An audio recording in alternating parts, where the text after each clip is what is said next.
আবারও একটা অনুষ্ঠান বাড়ি, চলো কী খেয়েছি দেখে নিই। প্রথমে শাক ভাজা এসেছিলো, তারপরে ভাত আর ঘি এসেছিলো, তারপরে ভালো করে মিক্স করে খেয়ে নিলাম। খেতে খুবই ভালো লেগেছিল।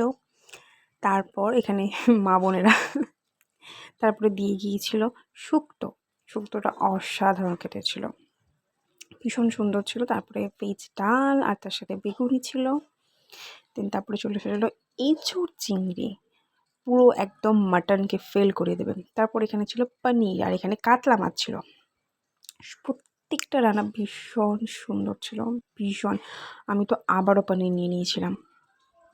তারপরে আমের চাটনি, পাঁপড়, রসগোল্লা ছিল। রসগোল্লাটা জাস্ট পুরো চুমু, একদম সফট, আই লাভ দ্যাট।